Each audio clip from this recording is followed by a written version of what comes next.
In a world where wide bodies are born from discarded Coke bottles and sinks, he arrives at dawn, the artist, the legend. And you just dropped $40K to flex on your homies. Meanwhile, I found this hammer behind a gas station. It's probably cursed. No flight to Tokyo, no secret handshake, no $40,000 price tag. Just a Porsche 944, a carbon Ghia shell, and the inability to leave well enough alone. Some say we are artists. I say we just put lipstick on a pig. They told me it was impossible. They were right, but I did it anyway. Today, we're building the front spoiler. Let's ruin some perfectly good sheet metal. This video is completely satire. Please don't flame us. Thanks. Last week we got the turbo mounted, which we had to make a bracket for. Then we ran the charge piping for the intercooler and welded that all together. So now what we need to figure out is how to get air to that intercooler. I've mentioned many times that I really want this car to look kind of aggressive, but still kind of classy at the same time. So what I'm thinking I'd like to do is make a chin spoiler on the bottom that could also ram air upwards into the intercooler. Now, because the intercooler lives behind the nose right here, it's right up against the nose in a perfect spot, which means we're also going to need to make a hole here that the air can be rammed up through, and then ductwork that seals the hole to the front of the intercooler. Basically, we're trying to do this car right, which means it's gonna take a lot of work. First thing that I would like to do is wireframe what that spoiler is going to look like, to then replicate it out of steel, very much like what we did with the wide body on the side of the car.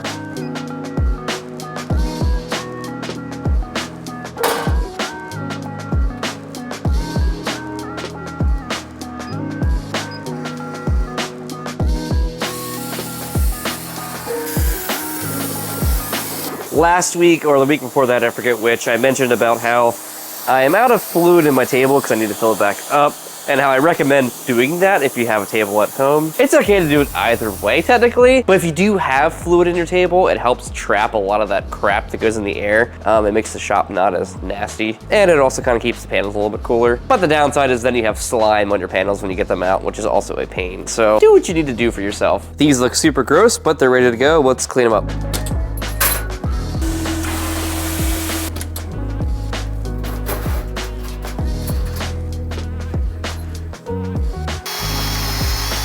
These are tabs like I made in the previous video to mount the wireframe to. We're gonna mount them on the car, and then it's wiring time. I had been toying around the idea of what the spoiler's gonna look like for a while now. And I think I'm gonna have the spoiler go from the whole way over here across, rather than be like a center spoiler or anything like that. You'll see in a minute or 10.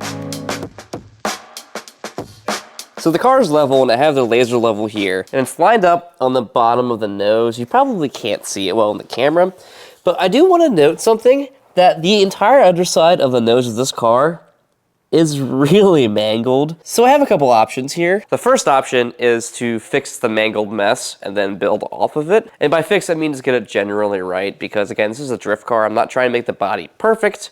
I just want it to look cool. The other option, which is what I'm kind of leaning towards, is to actually use the laser level and make a line and then cut off the mangled mess. If I cut that off, you can see, like I said, the bottom there is just really wobbly. It's gonna be covered up by the spoiler anyway, so if I cut it off, saves myself some pain, I'm gonna cut that off. But for now, I'm just gonna mark that line, and then I'm gonna work around it and cut it off later. But the next time that nose is off, I'm cutting that.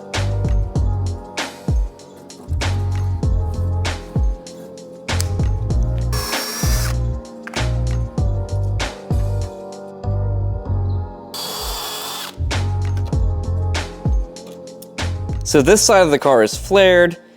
I have my tab right there mounted.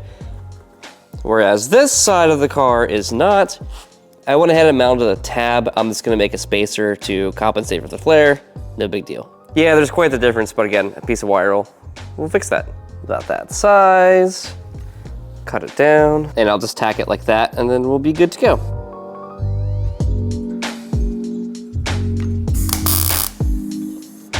There we go. Problem solved.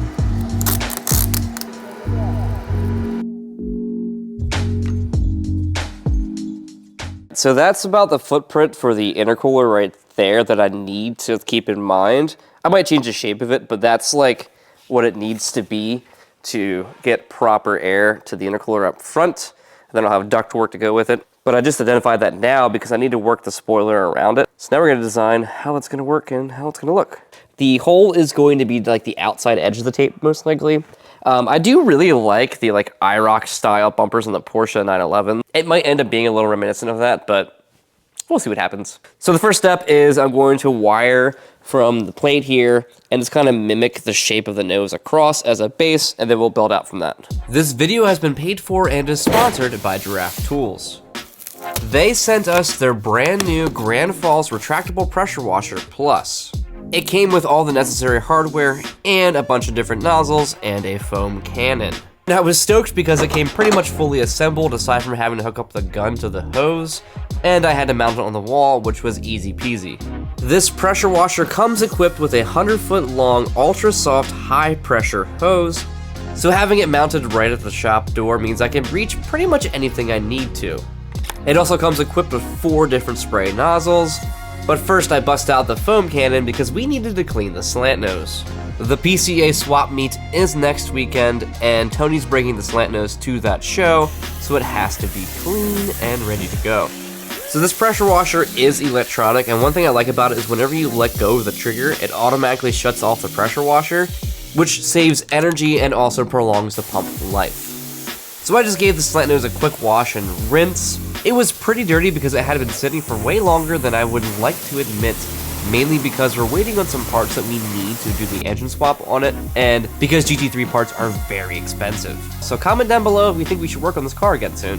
And after I was done with that, what's really nice about this pressure washer is that the hose retracts 100% the whole way through, no snags, because it automatically layers the hose. You can find out more information on this product through the link in the video description.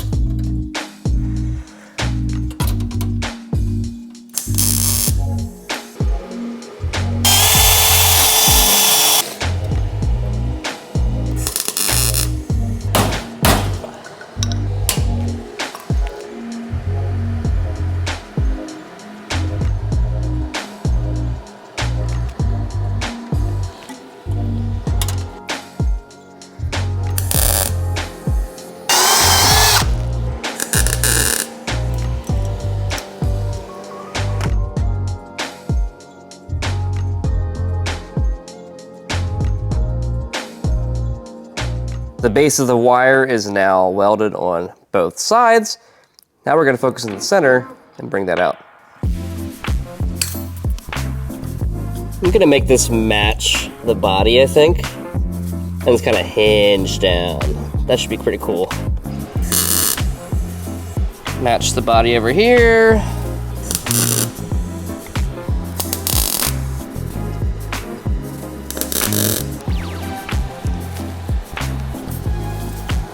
Line this up.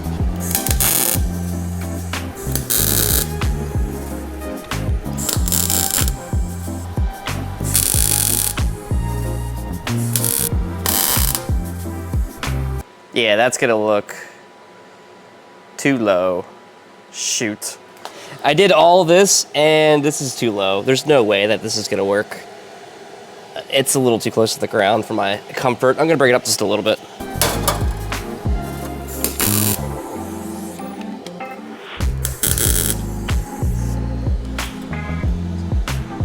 Try to match the nose.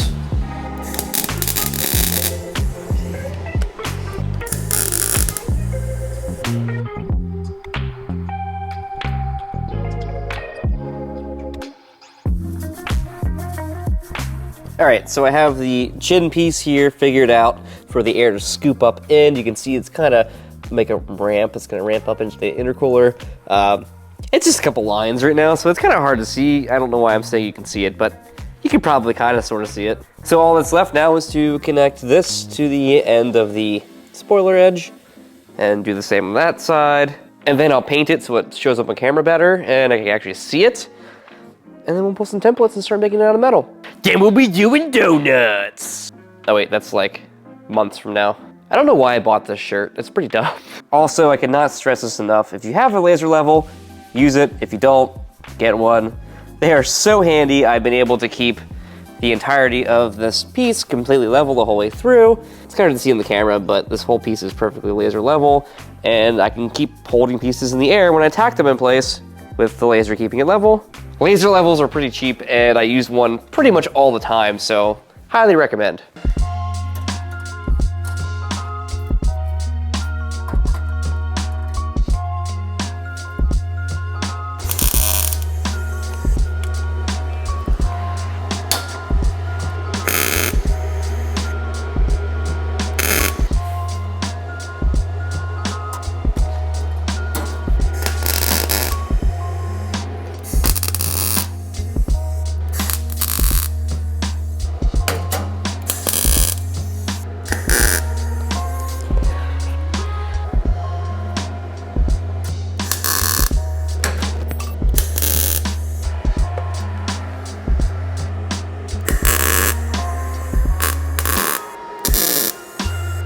That should work.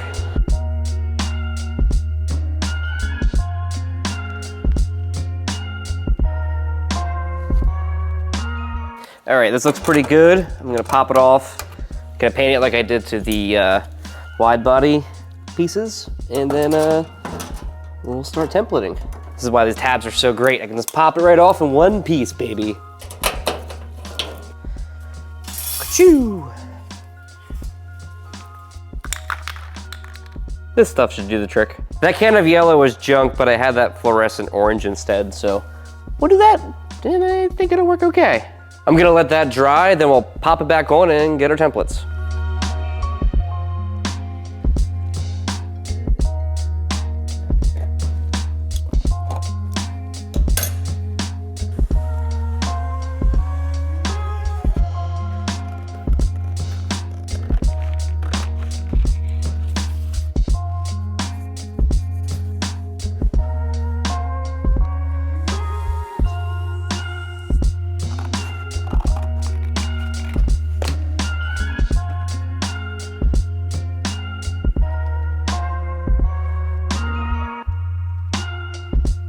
So as you guys witnessed, I free-handed the whole wireframe. I used a laser and like kind of matched the wires to each other, but I didn't like measure anything. I just kind of eyeballed it.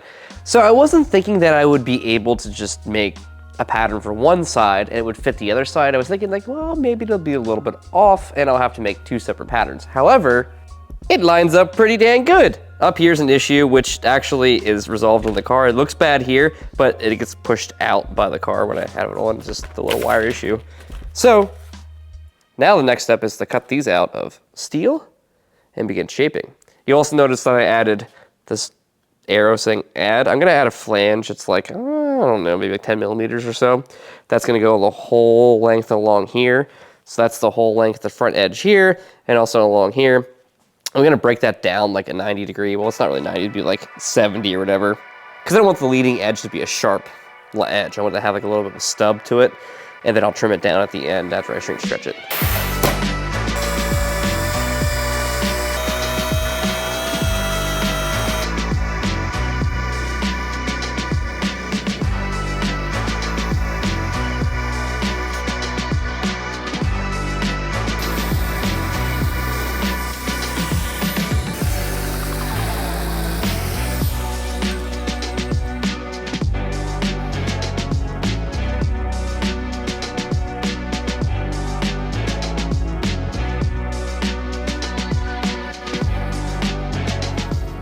Let's start simple. The centerpiece here just has this very, very subtle curve to it and then a lip on the edge.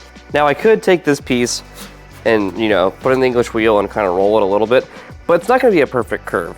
So we're gonna use the slip roll from Eastwood here, and I'm gonna slip roll it to give it a subtle curve. And then after that, I'll pop over to the bead roller to get that flange. Get this thing balanced out. Some more. There we go. Like everything else, you gotta do everything in stages. Just need to do one more tightening. 4, I think. Look at that. Now we got a nice curve in the panel. Tools are so cool. Probably hard to see, but now we got this nice subtle curve across the bottom to scoop the air up into the hole that doesn't exist yet. I'm going to go ahead and bead roll this edge now to drop it down, which means I'll also have to shrink this tip right here. Easy peasy. Sometimes you need to do what's called a pre-shrink, so I'm gonna pre-shrink the tip right here. If I don't, I feel like I'm gonna have an issue trying to fit it in the machine after I bead roll it over. Plus, bead rolling it before I pre-shrink is gonna cause the panel to kink, which I don't want it to do. So use the kick shrinker here and flange it down a little bit first. Let me get started.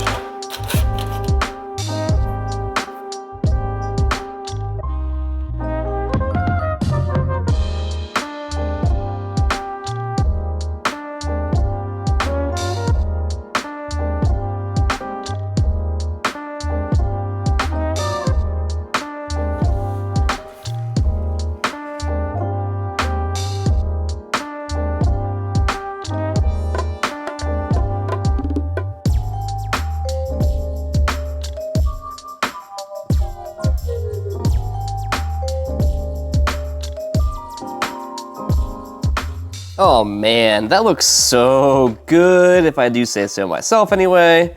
Now we gotta work on the little eyebrows on either side. I'm gonna slap the GoPro on because it's basically the same work all over again, just 2 more times. It's ride simulator time. This way you get to pretend to be me, minus the crippling depression.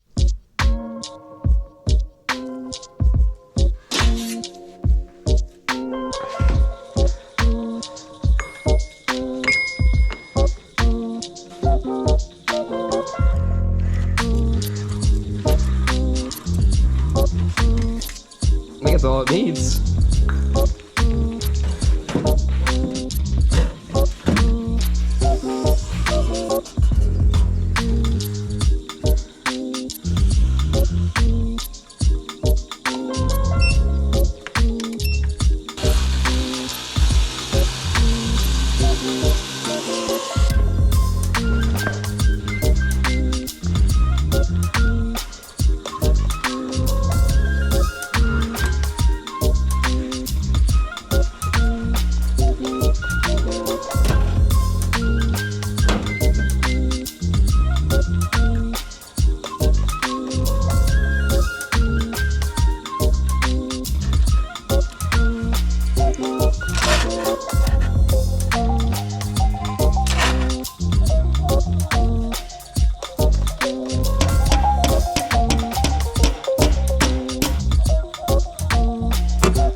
Holy moly, it turned out honestly better than I was anticipating in my head, because I was kind of just going ahead with a rough idea, and I really like how that came out.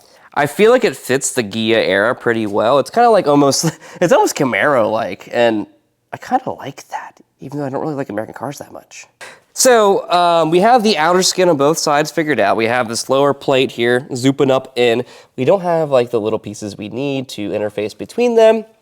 And I have to cut this hole for the intercooler, and there's some other things we need to go over. I really want to make sure that this spoiler is easily removable, so when this car goes on and off the trailer to events, it's not going to be a pain in the ass. And part of that too is like, this is going to hit stuff. So it's probably going to get destroyed. I will be 3D scanning it and coming up with ways to recreate it that will be better for hitting things in the long run. But for now, it's gonna be metal. What I'm going to do is where it mates against the body, I'm gonna have foam between that to fill in the gap because I'm not worried about it being perfect. This car's going to hit stuff. It's gonna go off the track. It's gonna get tweaked around, and I'm going to prepare for that in advance by not making everything absolutely perfect, just really nice. So we need to come up with a way to flange it to the body that's easily removable. And also on the bottom edge down here, I'm gonna probably make this flange smaller, and then I wanna have like a rubber piece or plastic piece on the bottom edge that'll kind of have some give in case it does scrub against anything. Well, yeah, we'll figure that out soon. So that's as far as we're going to get for this week. Huge shout out to all of you guys for watching us. We super appreciate it. We have a lot of good things in the works coming up soon, and especially a big shout out to the Patreon supporters. You guys know who you are. Patreon supporters get to see our videos in advance. They also get to see extra content, all with no ads. And they get exclusive access to our private Discord server where we talk about everything and anything, including having a little channel for you to talk about your own projects. So also one last thing, you may have noticed that we're very close to 100,000 subscribers. We're like a little over 10K away. What should we do to celebrate? What do you guys want to see? What do you want to do with us? What should we do? Share us around. If you guys love our channel, show us to your friends. Let's keep ramping up. The more we ramp up, the faster we can work on our cars. And the better videos we can put out for you guys. What do you guys want to see for 100K? What should we do? Should I smash Tony's face in the cake? That sounds fun. We appreciate all of you, and we'll catch you guys next week. Thanks for hanging in the shop with us.